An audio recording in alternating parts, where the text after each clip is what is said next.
बहुत गौर से इस वीडियो को सुनना।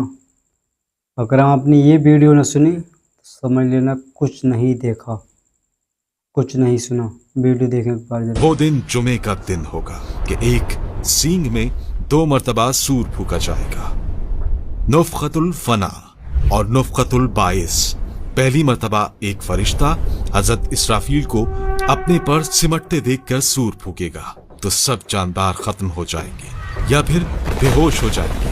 अलगर्ज सब कुछ फना हो जाएगा, कुछ भी नहीं बचेगा।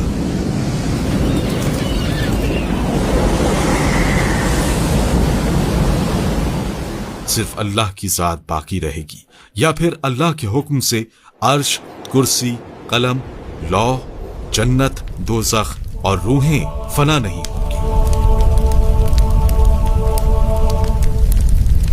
40 साल बाद जुमे ही के दिन एक मरतबा फिर सूर फूका जाएगा और इस मरतबा हजरत इसराफील खुद सूर फूकेंगे, यानी नुफ़क़तुल बाइस। तो सब दोबारा जिंदा हो जाएंगे। नुफ़क़तुल बाइस के बाद जो कुछ होगा उसका तसव्वुर करना भी मुश्किल है। आसमान फट जाएगा और टुकड़े टुकड़े हो जाएगा। सितारे बिखर जाएंगे जैसे मोती टूट कर बिखरते हैं। सूरज लपेट दिया जाएगा जैसे कोई कपड़ा लपेटते हैं। चांद 2 टुकड़े हो जाएगा। जमीन का मंजर यह होगा कि जमीन को हिला हिला कर रख दिया जाएगा। पहाड़ तो इतने बड़े और मजबूत लगते हैं, वो रुई के कालों की तरह उड़ने लगेंगे। समंदर आग के अंगारे बन जाएंगे। पूरी कायनात का नक्शा बदल जाएगा। फिर अल्लाह ताला इस सारी मखलूक को इसके जिस्म, बालों और चमड़े समेत दोबारा इसी तरह कर देगा जिस तरह ये सारी मखलूक पहले थी। जमीन अंदर से हिल जाएगी और तमाम कब्रें खुल जाएंगी। करोड़ों इंसान जो हजारों साल पहले मर चुके हैं वो सब दोबारा जिंदा किए जाएंगे और कब्रें उलट दी जाएंगी। लोग अपनी अपनी कब्रों से खौफजदा होकर निकलेंगे और दौड़ते हुए अपने रब की तरफ जाने लगेंगे। ये वो लम्हा होगा जब तमाम इंसान हैरान और परेशान होंगे। वो कहेंगे, हमें किसने जगाया? ये क्या हो रहा है? हम कहाँ हैं और हमने कितना वक्त गुजारा है? सबसे पहले हमारे प्यारे नबी मोहम्मद सल्लल्लाहु अलैहि वसल्लम अपनी कब्र मुबारक से निकलेंगे। इस दिन सारे लोग नंगे पैर और बेलिबास होंगे। सबसे पहले हजरत इब्राहीम अलैहिस्सलाम को लिबास पहनाया जाएगा। इसकी वजह यह है कि उन्होंने अल्लाह की राह में आग का सामना किया। सारे इंसान एक वसी मैदान में जमा किए जाएंगे जिसे मैदान हशर कहा जाता है। सारी मखलूक को एक सुर्खी माइल सफेद जमीन पर इकट्ठा किया जाएगा। रब्बे दो जहां इस जमीन को चमड़े की तरह फैला देगा और वो जमीन आज की मारूफ जमीन की तरह नहीं होगी, बल्कि अल्लाह ताला इस जमीन को दूसरी जमीन से तब्दील कर देगा। आसमान को भी इसी तरह तब्दील कर दिया जाएगा। ये मैदान इतना बड़ा होगा कि तमाम इंसानियत इसमें समा जाएगी। ये मैदान बिल्कुल हमवार होगा, कोई पहाड़, कोई गढ़ा, कोई बुलंदी नहीं। कयामत के दिन हर मरहला पिछले से ज्यादा हैबतनाक और खौफनाक होगा। इसके बाद सूरज सर के ऊपर आ जाएगा। अंदाजा लगाइए कि आज सूरज तकरीबन 4000 साल की दूरी पर है और हमारी तरफ इसकी पीठ है। कयामत के दिन सूरज सिर्फ 1 मील के फासले पर होगा और इसका मुंह हमारी तरफ होगा। क्या हाल होगा? हमारे भेजे गर्मी की शिद्दत से खौल रहे होंगे और इतना पसीना बहेगा कि 70 गज जमीन में जज्ब हो जाएगा। फिर जो पसीना जमीन ना पी सकेगी वो ऊपर की तरफ आएगी।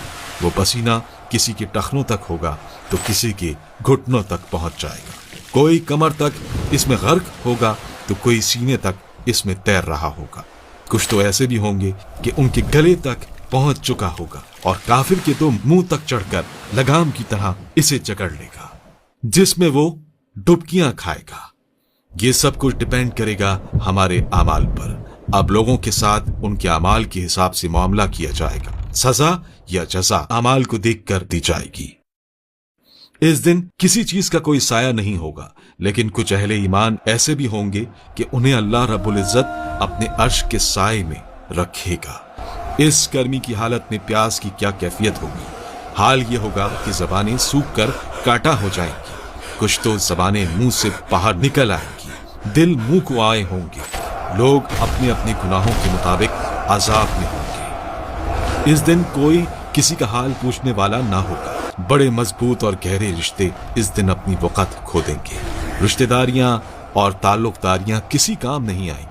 यहाँ तक कि सगे रिश्तेदार जो दुनिया में एक दूसरे को देखकर जीते थे, इस दिन एक दूसरे से जान छुड़ाएंगे। भाई भाई से भागेगा, माँ औलाद से पीछा छुड़ाएगी तो औलाद माँ से दौड़ेगी। बाप बच्चों से बेजार होगा तो बच्चे बाप से भागेंगे। बीवी शौहर से भागेगी तो शौहर बीवी से भागेगा। आखिरकार कोई किसी की मदद करने को तैयार ना होगा। हर जान नफसी नफसी पुकारेगी। हर शख्स सिर्फ अपनी ही फिक्र में होगा, किसी दूसरे से इसे कोई सरोकार ना होगा। यह मुसीबतें चल ही रही होंगी कि जहन्नुम को लाया जाएगा। इसके भड़कने से मखलूक के दिल दहल जाएंगे।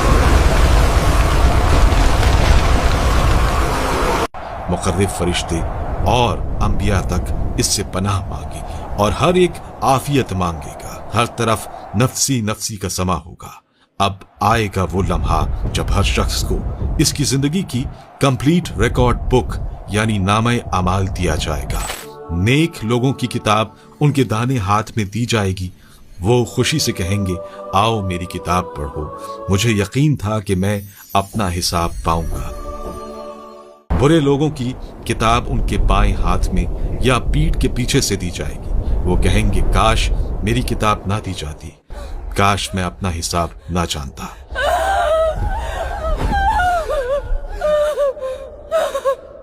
अब लगाया जाएगा वो मीजान यानी तराजू जो इंसाफ की अलामत है। वो मीजान यहाँ की तराजू के खिलाफ होगा। वहां नेकियों का पल्ला अगर भारी होगा तो ऊपर उठेगा और बदी का पल्ला नीचे की तरफ झुक जाएगा।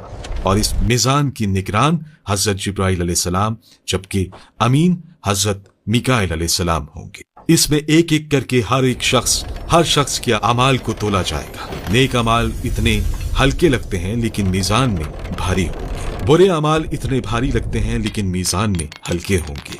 यहाँ पर एक अमेजिंग फैक्ट ये है कि बाज छोटे से अमाल जिनको हम मामूली समझते हैं वो मीजान में बहुत भारी साबित होंगे। इस वक्त अंबिया इकराम, सालिहीन, हफ्फाज और शहदा अल्लाह ताला से इजाजत लेकर बाज लोगों की सिफारिश करेंगे।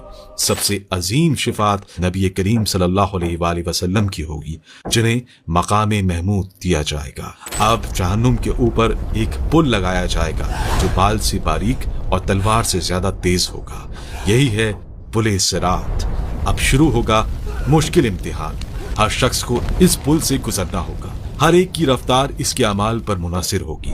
बाज पलक झपकने में पार हो जाएंगे, बाज लाइटनिंग स्पीड में, बाज घोड़े की रफ्तार में, बाज चलकर पार करेंगे और बाज घिसट घिसट कर। लेकिन बहुत से वो होंगे जो कट कट कर नीचे गिर रहे होंगे और नीचे होगी जहन्नम की भड़कती हुई आग जिसे इंसानों और पत्थरों के ईंधन से भड़काया जा रहा होगा।